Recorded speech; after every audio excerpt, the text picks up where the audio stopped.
Let me just... Okay.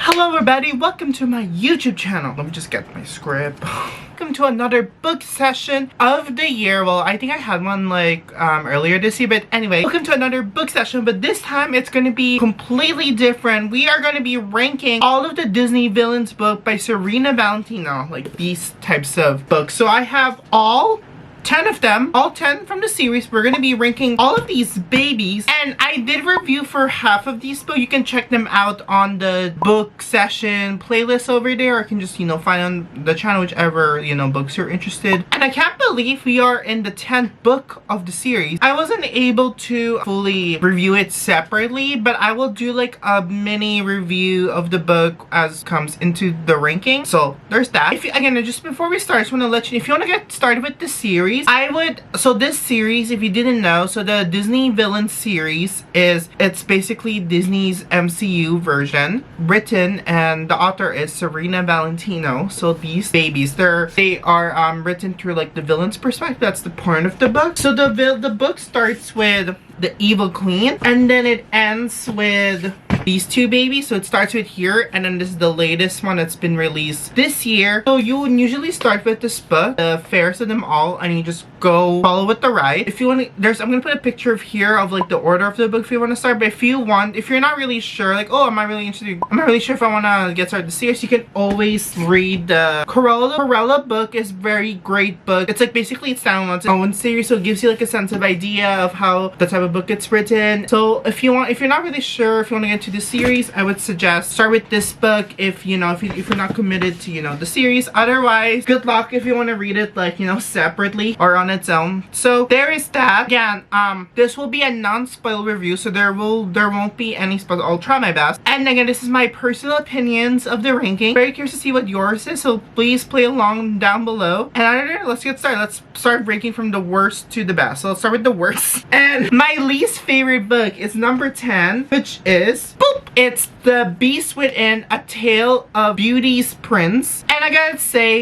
so this is the second book of the series. This came out like a few years after the fairest of them all. I forgot which year, but anyway. So this book is more like through the Beast's perspective. And this honestly book is like, it feels like a persuasive argument, because the author thinks that, you know, like some people argue that, you know, she's not the one, but some people argue that the Beast is actually the villain of the movie Beauty and the Beast because plot revolves around him. Or some people view, I feel him more as an anti-hero, to be honest with you. So I feel like this book is more like a side story of the Beast. He's like, oh, it just feels like a side story in my opinion. I feel like it focused way too much on the odd sisters. And as I said, this feels like more like a persuasive essay that happens to be a storytelling. And again, the book is very short. And yes, Gaston is mentioned in the book. All I'll say, he's mentioned in the book. I'll get through my thoughts and opinions about, because he's the next one, you know. So he's number 10. I think it's way too short. He's not really the main focus of the book. He feels like more like a side character, to be honest with you. I just feel like it's more of the Odd Sisters continuation. So this will be a great book, like a great follow if you're very invested on the Odd Sister after you know,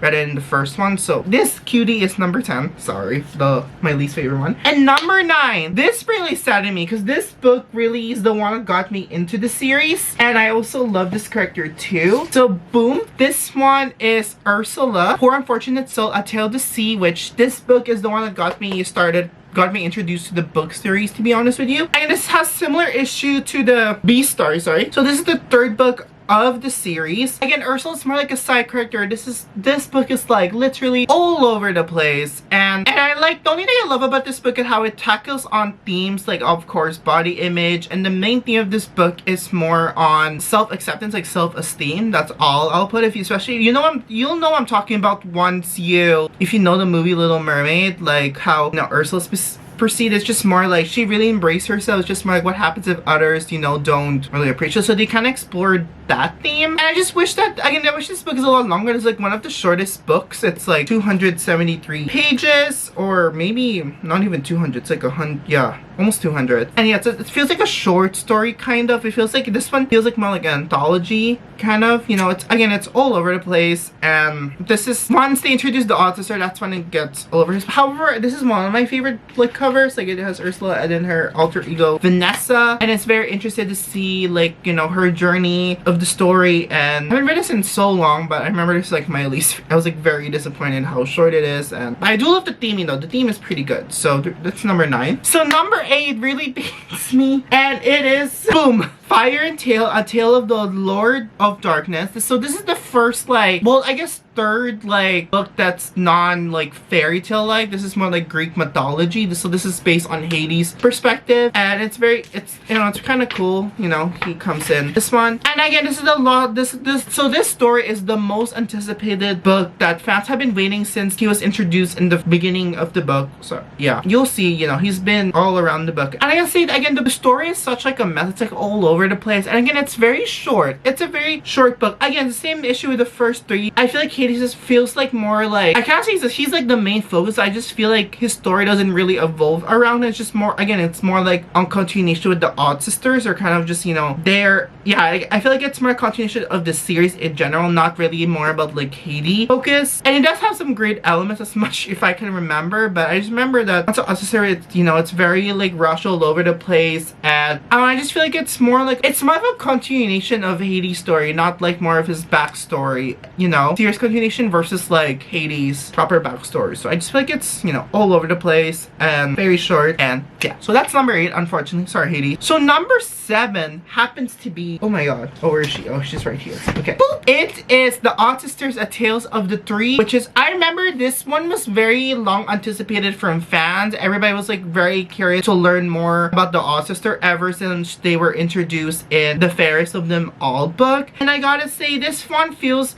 it's like a mix between prequel slash like moving the story forward, especially if you're very interested with the Odd Sister. And again, I really love, I want to see, you know, like this type of like story, like a sequel to this type of book. This is a little bit confusing. If you're just starting with this book, it's gonna be a little bit confusing, like what the hell is going on. You know, as I said, I think in my original review, I don't remember, but like I really do love like the illustration over here, which is amazing. I wish they did it for all of the books, honestly. And again, it's such a great surprise. And again, it feels like more like a sequel to Fairest of Them All book. So it's a great like pick me up what happens after that. Again, I feel like it leaves me more questions than answers, to be honest with you, unfortunately. And again, I love how this book is connected to everything, especially there's like a beautiful map that's placed in the book, and a little like family tree, which is a little bit of a spoiler, but it's very unique to the collection, and it has the apple, so it feels like it's related to the bigger world. But yeah, so this is number 7. So number 6 is the book that was released last year, and it is, sorry, boop,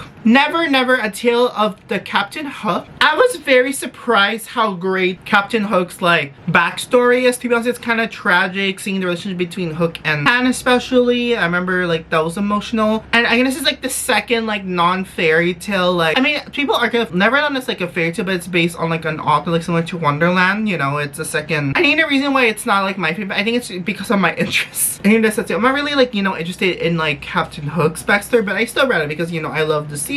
You know, I did learn some things about him. And again, as I said in my original, I remember like once they reached the movie part of the book, it became like way too fast, way, you know, too rushed. And yeah, again, it's like a decent amount. It's still a little bit short, but I just wish that they would pick up with the pacing more, because it felt slow. And then once they reached the movie part, it went like super fast, like wrapping up the story in a short amount of time. But yeah, this is the Tales of a Never Hook, and this is number 6 in my list. So there's that. And so now we are moving to the top 5. These are like my favorite book. It's so hard to rank it, but then I gotta do it, so I did it. So number 5, this one's so hard, but I gotta say it has to be, where is she? Oh, she's right here. So it is Mistress of All Evil, A Tale of the Dark Fairy. If you forgot, this one is not the same story as the Maleficent. It's not a retelling. This one's its own like book and stuff. The cover's, you know, amazing, and then when you open it's obviously it's a dragon of her. I gotta say, yeah, it's different. I got more confused once he did the twist between the Aurora and Maleficent. I'm not gonna get into it. I was very like confused about that twist. Honestly, like, well, I guess the same thing with Hades and Ursa. I feel like this is also like a backstory that sets up like the future of the series, because I feel like this one introduced like so many like this is more about the fairy world. Like this sets up like the fairy world of the series, and there's so many like book series where so many characters that I would love like Serena to do like its own like separate like book, like a spin-off kind of. Like, I'm very interested to learn more about that world. You can really feel once again Maleficent's like pain throughout the entire book, how she became green or how she became known as the Dark Fairy. It's kind of like very tragic, and it's a very tragic story, and that's like the struggle in the book, like her evil and stuff. You understand why she did what she did, I mean, in my opinion. But this is not bad. I just, yeah, again, it's like there's too much happening in this book where it's something that doesn't center around like Maleficent. It's more set up like the bigger future of the world. But this is number 5, Mistress of All Evil. Oh my god, the fairies here are brutal. They're evil. Anyway, so here's here's number 4. This one is Evil Things, A Tale of the Devil Woman. As I said in the beginning of the video, this is basically a standalone like book. It doesn't, it does connect to the series, but you can definitely read this on its own. So this is basically I love this idea how, I remember this one is basically like a memoir. It's written through Cruella's. This is very, very Cruella. Like I can see her kind of doing that. Again, Cruella's backstory is very complicated. It makes you angry, it makes you feel bad for her. It makes it feel tragic once she becomes the Cruella that we all know today. And once again, this is definitely separated from the Cruella movie, from the Emma Stone one. And I don't know, it's very tragic. Again, it's, yeah, and it's a great book that answers all the questions of like why did she became, you know, crazy. And it's very interesting how this book is largely connected to the Disney villain universe of the book. But it's a very like cool concept and very nice. I like it. It feels like you're reading like a memoir from Cruella, which is nice. I wish all villains would do that, but Cruella makes more sense as to, you know, why she would do that. So now we are heading into the top 3 books that are favorite in the series. So number 3 happens to be the original. Boop! It's The Fairest of Them All, A Tale of the Wicked Queen. Sorry, not witch, wicked. This is honestly a great evil queen backstory. This is the one that started it all. It's a perfect way it's a perfect way for you to set the tone of the series. It's very dark, I gotta say. Again, it's very tragic. It's just a wondering idea, like maybe this should have been an anthology, but sets up like little like Easter eggs, but collects into a big universe kind of. And again, you learn so much about the queen herself, and it's also nice to see her perspective, like what she's been doing behind the scenes through the movie. And again, when the authors were introduced here, they were a little bit terrifying in my opinion. It's like, oh my god, what did they do to her that made her, you know, turn to who she is? Same thing with the Cruella. Like it's very sad when she starts becoming like the evil queen we know from the movie. The author made her very lovable. It made her feel like, again, it's a tragic tale. It's very sad. I'll never forget my reaction reading like the epilogue of the story. I'm like, whoa, I can't believe they went for it. I was so shocked. And once you read this book, it's gonna change your, in my opinion as a big Disney fan, it's gonna change your perspective on when you watch the anime. It's like, oh, that's where she was during, you know, it's a great, I feel like Serena did her homework while watching Snow White and making it all connected. So there's also some little illustration in each of the chapter, but this one is amazing. That's why she's number 3, and it's the book that started it all, I gotta say. Okay, so number 2 happens to be, boop, it's Mother Gothel, A Tale of the Oak Queen. This is one of the big, like, longest book of the series, and it's for a good reason. And I feel like this book is super tragic. It's like sisterhood. It's very tragic, I gotta say, if you know like how Mother Gothel's story. And this is a great book that connects to it. They did such a great job with interconnecting with the Tingle movies. I mean, I can see an issue with the rest of the book. Started becoming like super rushed once they get into the Tingle sequence. Early on, it's a great, you know, way to, you know, interact with and stuff, and then answer some questions about, similar to the evil queen, like what did she do when she's away with Rapunzel. It's a great answer, like a great, you know, perspective, you know, what she this is honestly a beyond emotional roller coaster for me to read this book. It's, you know, I would love to see this get adapted to like a series or a movie, like based on Mother Gothel's perspective. And again, once again, you learn lots of stuff about the witch world for this book. So yeah, so this is I'm very surprised how good this book is. This is like top 2. So my number 1 favorite book happens to be Cold Hearted, A Tale of the Wicked Stepmother. Oh my god, this book is, if you ever wonder why does Lady Tremaine hate Cinderella like so much, well, this book really answers it and makes you, in my opinion, feel like why she really hates Cinderella. And I really, like, Serena does a great job making you feel like Lady Tremaine's, but in my opinion, I really, seeing the way Cinderella's dad and Lady Tremaine's relationship in this book was a standout to me. It was like, whoa, it's so dark. Trigger, it's very dark and you feel her pain. That's why she became who she became. I think the emotion was very strong in this book, I gotta say. Like, I remember, you know, and I feel like this book is how you, this is a great example of how to tell a villain's backstory, and also adding elements that continue like the book series and stuff. This is overall more like a villain backstory, and that's just why it's my favorite book from the series, and half of me is consider maybe rereading this again because I really love how it introduced her and how it connects us to the Cinderella movie. But boy, before I go, let me share you my thoughts and opinions about the new book. Here is the cover for the 11th book, which is the Gaston. I think it's called,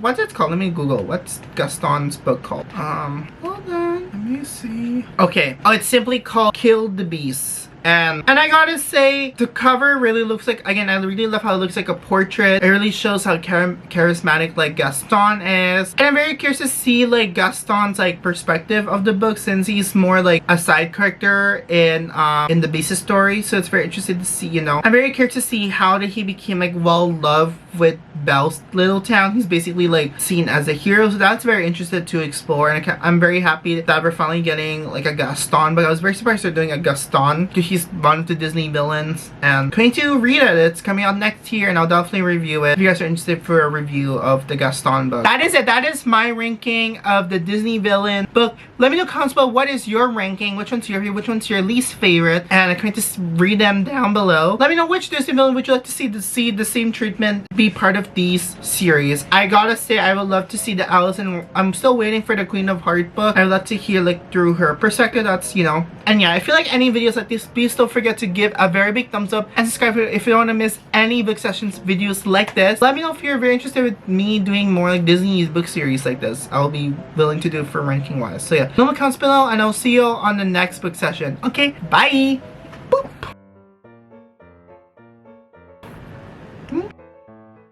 I don't like this hair. I mean, it's cute, but it's so big. Oh, wait, that's it? Okay.